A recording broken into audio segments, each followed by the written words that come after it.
নির্বাচন প্রসঙ্গে জাতিসংঘের প্রতিনিধি দলকে যা জানালো জামায়াত। আইনশৃঙ্খলা বাহিনীর পোশাক পরিবর্তন নিয়ে যা লিখলেন সার্জিস।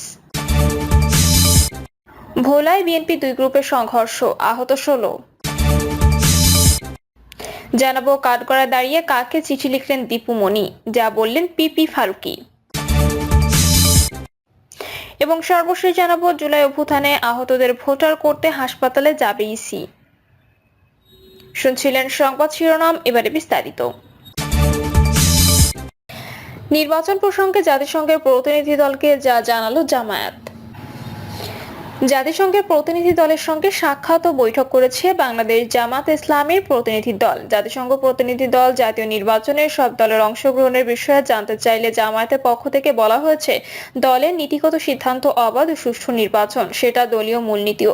নির্বাচন অবশ্যই শিগগির ও দ্রুত সময়ের মধ্যে হতে হবে, তবে সেটা অবশ্যই মৌলিক কিছু সংস্কারের পর। সংস্কার ছাড়া নির্বাচনের আয়োজন ত্রুটিপূর্ণ হবে, তবে নির্বাচন হতে হবে অবশ্যই কেয়ারটেকার সরকারের অধীনে। তবে স্থানীয় সরকার নাকি জাতীয় নির্বাচন, কোনটা আগে চায় জামায়াত, এমন প্রশ্নে এখনো কিছু চূড়ান্ত করা হয়নি বলে দলের পক্ষ থেকে জানানো হয়। বৈঠক শেষে গণমাধ্যমের সঙ্গে কথা বলেন দলটির নায়েবে আমির ও সাবেক এমপি ডক্টর সৈয়দ আব্দুল্লাহ মোহাম্মদ তাহের। তিনি বলেন, জাতিসংঘের নির্বাচনী পর্যবেক্ষক প্রতিনিধি দল আরো বিভিন্ন স্টেক হোল্ডারের সঙ্গে কথা বলেছে। আজকে জামায়াতের প্রতিনিধি দলের সঙ্গে দুপুরে বৈঠক হয়েছে। তারা কয়েকটি বিষয়ে জানতে চেয়েছে, নির্বাচনে জাতিসংঘ কিভাবে সহযোগিতা করতে পারে, একটা স্বচ্ছ নিরপেক্ষ নির্বাচনের জন্য কি কি ধরনের পদক্ষেপ নেওয়া যায়, আর জামায়াত ইসলামী কিভাবে ভাবছে বাংলাদেশের নির্বাচনে জাতিসংঘ কি ধরনের সহযোগিতা করতে পারে তা জানতে চাওয়া হয়েছে।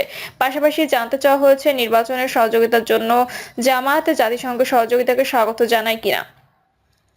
আমরা বলেছি, আমরা যে কোনো আন্তর্জাতিক সংস্থাকে স্বাগত জানাই, অবশ্যই তা সহযোগিতার জন্য, হস্তক্ষেপের জন্য নয়। সুতরাং যে কোনো ধরনের সহযোগিতা আমরা পেতে রাজি, সেটা হস্তক্ষেপ ছাড়া টেকনিক্যাল ও ফান্ডিং সহযোগিতা হতে পারে। আমরা বলেছি, স্বচ্ছ নিরপেক্ষ গ্রহণযোগ্য নির্বাচনের জন্য প্রত্যেক নির্বাচনী কেন্দ্রে সিসি ক্যামেরার সংযোগ করার জন্য। এটা সম্ভব হলে নির্বাচন পরিস্থিতি পুরোটা বোঝা যাবে।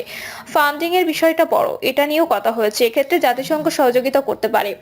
জাতিসংঘ প্রতিনিধি দল জাতীয় নির্বাচন সব দলের অংশগ্রহণ বিষয়ে আমাদের কাছে জানতে চেয়েছে। আমরা বলেছি, দলের নীতিগত সিদ্ধান্ত অবাধ ও সুষ্ঠু নির্বাচন চাই, সেটা আমাদের দলীয় মূলনীতির ভেতরেই আছে। জামায়াত ইসলামীর শীর্ষ নেতা বলেন, নির্বাচনের তারিখ কবে হতে পারে তা জানতে চাওয়া হয়েছে। আমরা বলেছি, অবশ্যই যত শিগগির দ্রুত সময়ের মধ্যে নির্বাচন চাই, তবে অবশ্যই মৌলিক কিছু সংস্কার আগে দরকার। সেটা না করে আগে নির্বাচন করতে গেলে তা আগের নির্বাচনের মতোই হওয়ার সম্ভাবনা থাকে।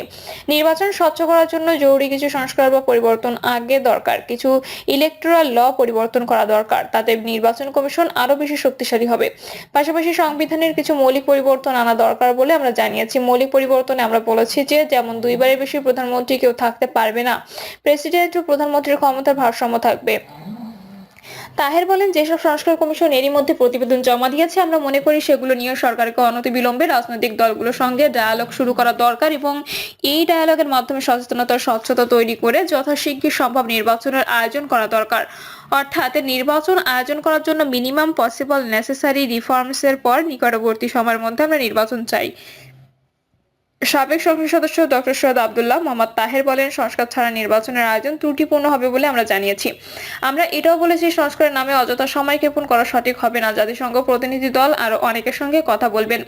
বিএনপি স্পষ্ট বলেছে, আগামী 5ই আগস্ট নির্বাচন চাইছে। এটাকে আপনারা কিভাবে দেখছেন জানতে চাইলে জামায়াতের শীর্ষস্থানীয় নেতা বলেন, বিএনপি বাংলাদেশের বড় দল, নির্বাচন নিয়ে তাদের নিজস্ব দৃষ্টিভঙ্গি আছে, তারা তাদের মতো করে মতামত ব্যক্ত করেছে। আমরা বলেছি, প্রয়োজনীয় সংস্কার করে তারপর যথাশীঘ্র নির্বাচনের আয়োজন করা হোক। সব দলের অংশগ্রহণ বা পার্টিসিপেটরি নির্বাচনের বিষয়ে আলোচনা হয়েছে, কিন্তু আওয়ামী লীগকে এখনো নিষিদ্ধ করা হয়নি। তাহলে কি আওয়ামী লীগ সহ নির্বাচনের কথা আপনারা বলছেন? জানতে চাইলে তাহের বলেন, পরিস্থিতি কি দাঁড়ায় সেটা গুরুত্বপূর্ণ, জনগণের পদক্ষেপ ও সরকারি পদক্ষেপ গুরুত্বপূর্ণ, জনগণের যে মতামত ম্যান্ডেট থাকবে সেটা গুরুত্বপূর্ণ। এখানে আমাদের নিজস্ব বিশেষ কোনো স্ট্যান্ড নেই। জাতিসংঘের প্রতিনিধি দলের সঙ্গে আজকের বৈঠকে আওয়ামী লীগ নিয়ে বিশেষ কোনো আলোচনা বা জানতে চাওয়া হয়েছে কিনা এমন প্রশ্নে তাহের বলেন, তারা খুব সিরিয়াসলি জানতে চেয়েছে যে সব দল নির্বাচনে অংশ নিতে পারবে কিনা। আমরা বলেছি, জামায়াত ইসলামী কোনো দলের পক্ষে বা বিপক্ষে আইনগত বিষয়ে মতামত দিচ্ছে না, এটা জনগণ সিদ্ধান্ত নেবে। এবার পরিস্থিতির উপরে নির্ভর করছে, স্থানীয় সরকার নাকি জাতীয় নির্বাচন, কোনটা আগে চাইছে জামায়াত ইসলামী। জানতে চাইলে দলটির নায়েবে আমির ডক্টর সৈয়দ আব্দুল্লাহ মোহাম্মদ তাহের বলেন, এই বিষয়টি আমরা পর্যবেক্ষণ করছি, আমরা এখনো কোনো কিছু চূড়ান্ত করিনি। নিয়ে আমরা আলোচনা করব, তারপর আমাদের দৃষ্টিভঙ্গি প্রকাশ করব। নির্বাচন কমিশন সংস্কার কমিশন যে মতামত দিয়েছে তাতে বলা হয়েছে তত্ত্বাবধায়ক সরকারের অধীনে জাতীয় ও স্থানীয় নির্বাচন অনুষ্ঠিত হবে।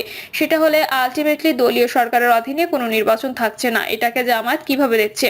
এই প্রশ্নের জবাবে তিনি বলেন, এটা তো আমাদের একেবারেই মৌলিক দাবি। এর আগে কেয়ারটেকার সরকারের দাবি তো প্রথম জামায়াতে ইসলামী করেছিল। আমরা আন্দোলন করেছি, আওয়ামী লীগও আমাদের সঙ্গে আন্দোলন করেছে। পরে না এটা অন্যান্য সরকার সমর্থন দিয়েছিল। এই কেয়ারটেকার সরকার ব্যবস্থা সংবিধানে সংযুক্ত করা হয়েছিল, কিন্তু পরে আবার নিজের সুবিধার জন্য সংবিধান থেকে বাদ দিয়েছে আওয়ামী লীগ। সুতরাং কেয়ারটেকার সরকারের অধীনে নির্বাচন হতে হবে, এটাই আমাদের মৌলিক দাবি এবং এটাই হতে হবে। আইন শৃঙ্খলা বাহিনীর পোশাক পরিবর্তন নিয়ে যা লিখলেন সার্জিস। সংস্কারের অংশ হিসেবে Bangladesh police, rapid action battalion ও আনসারের পোশাক পরিবর্তনের সিদ্ধান্ত চূড়ান্ত করেছে অন্তর্বর্তীকালীন সরকার। এ নিয়ে সামাজিক যোগাযোগ মাধ্যমে নিজের অভিমত জানিয়েছে বৈষম্য বিরোধী ছাত্র আন্দোলনের অন্যতম সমন্বয়ক ও জাতীয় নাগরিক কমিটির মুখ্য সংগঠক সার্জিস আলম। স্বরাষ্ট্র মন্ত্রণালয়ের সভাকক্ষে উপদেষ্টা পরিষদের বৈঠকে আইন শৃঙ্খলা বাহিনীর পোশাক পরিবর্তনের সিদ্ধান্ত চূড়ান্ত হয়। বৈঠক শেষে স্বরাষ্ট্র উপদেষ্টা লেফটেন্যান্ট জেনারেল জাহাঙ্গীর আলম চৌধুরী সাংবাদিকদের বিষয়ে বিস্তারিত কথা বলেন। তিনি বলেন, 3টা সংস্কার অর্থাৎ পুলিশ, র্যাব ও আনসারের জন্য পোশাক সিলেক্ট করা হয়েছে। এটা পর্যায়ক্রমে পরিবর্তন করা হবে, একসঙ্গে সব করা সম্ভব নয়, তবে এই বিষয়ে চূড়ান্ত সিদ্ধান্ত হয়ে গেছে। এক প্রশ্নের জবাবে স্বরাষ্ট্র উপদেষ্টা বলেন, পোশাকের সঙ্গে আমাদের সবার মন মানসিকতার পরিবর্তন হতে হবে। আমাদের সবাইকে দুর্নীতি প্রতিরোধ করতে হবে, তাহলেই অনেক কিছু পরিবর্তন হবে। গত 15 বছর তাদের যে ট্রেনিং ছিল সেই ট্রেনিংও পরিবর্তন করতে হবে, তাদের মানবিক হতে হবে। ভোলায় বিএনপি 2 গ্রুপে সংঘর্ষ, আহত 16। ভোলার মনপুরায় বিএনপি 2 গ্রুপের সংঘর্ষে আহত অন্তত 16 জন আহত হয়েছেন। সকালে উপজেলার উত্তর সাকুচিয়া ইউনিয়নের আলমবাজার এলাকায় ঘটনা ঘটে। স্থানীয়রা জানায়, 13 জানুয়ারি একটি বালুর জাহাজের নোঙর নিয়ে বিএনপি নেতা ইয়াসিন ও সালাউদ্দিনের মধ্যে মারামারি হয়। পরে স্থানীয় বিএনপি নেতাকর্মীরা মিলে সমাধান করে দেওয়ার কথা ছিল, কিন্তু কয়েকদিন কেটে গেলেও সমাধানে বসা হয়নি। এই ঘটনায় সকালে উভয় গ্রুপের মধ্যে বাকবিতণ্ডা হয়। এক পর্যায়ে 2 গ্রুপের মধ্যে সংঘর্ষ হয়। মনপুরা উপজেলা বিএনপি সভাপতি শামসুদ্দিন চৌধুরী বাচ্চু জানান, আহতদের মনপুরা ও চরফ্যাশন হাসপাতালে ভর্তি করা হয়েছে, তবে তারা সুস্থ হয়ে আসলে দলীয়ভাবে একটি সিদ্ধান্ত নেওয়া হবে। কাঠগড়ায় দাঁড়িয়ে কাকে চিঠি লিখলেন দীপুমণি, যা বললেন পিপি ফারুকী। সোমবার সকাল 10টায় আদালতে সাবেক আইনমন্ত্রী আনিসুল হক, সাবেক প্রধানমন্ত্রী শেখ হাসিনার উপদেষ্টা সালমান এফ রহমান সহ অন্যদের 2টি মামলায় রিমান্ড আবেদনের শুনানি চলছিল।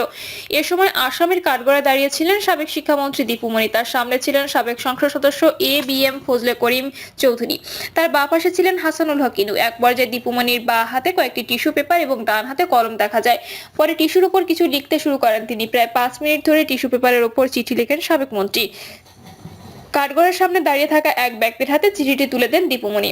এরপর ওই ব্যক্তি নিজের মোবাইল ফোনে চিঠির ছবি তোলেন, সেই সঙ্গে টিস্যু পেপার বাঁ হাতে ভাঁজ করে রাখেন। চিঠির ছবি তোলার বিষয়টি আকারে ইঙ্গিতে দীপুমণিকে জানান। সেই ব্যক্তির হাতে চিঠি হস্তান্তরের পর জুনাইদ আহমেদ পলকের সঙ্গে কথা বলেন দীপুমণি। সালমান এফ রহমানের সঙ্গেও তাকে হাসি মুখে কথা বলতে দেখা যায়। কাঠগড়ায় দাঁড়িয়ে চিঠি লেখার বিষয়ে ঢাকা মহানগর দায়রা জজ আদালতের প্রধান পিপি ওমর ফারুক ফারুকী জানান, এজলাস কক্ষের যেখানে দাঁড়িয়ে তিনি শুনানি করেছিলেন সেখান থেকে কাঠগড়া কিছুটা দূরে। আদালতে অনেক আইনজীবী ছিলেন। জনাকীর্ণ আদালতে দীপুমণির চিঠি লেখার বিষয়টি তার নজরে আসেনি। যদি নজরে আসতো তাহলে অবশ্যই আদালতের দৃষ্টিতে বিষয়টি আনতেন বলে জানান পিপি ফারুকী। কারণ একজন আসামি আদালতের হেফাজতে থাকেন, আদালতের অনুমতি ছাড়া তিনি চিঠি লিখতে বা হস্তান্তর করতে পারেন না। এমনকি আইনজীবী ব্যতীত অন্য কারোর সঙ্গে কথা বলা যায় না। এ বিষয়ে দীপুমণির আইনজীবী গাজী ফয়সাল ইসলাম জানান, তার মক্কেল এ ধরনের কোনো চিঠি লিখেছেন কিনা তা তার নজরে আসেনি, কারণ জনাকীর্ণ আদালতে তিনি সামনের দিকে অবস্থান করছিলেন, শুনানিতে ব্যস্ত ছিলেন। পরে দীপুমণিকে রাজধানীর যাত্রাবাড়ি থানায় পৃথক 2টি হত্যা মামলায় গ্রেপ্তার দেখিয়ে কারাগারে পাঠানোর আদেশ দেন আদালত। প্রিয় দর্শক, এই ছিল এখনকার সর্বশেষ সংবাদ। আপডেট সব সংবাদ পেতে চ্যানেলটি সাবস্ক্রাইব করে বেল আইকনটি ক্লিক করে রাখুন।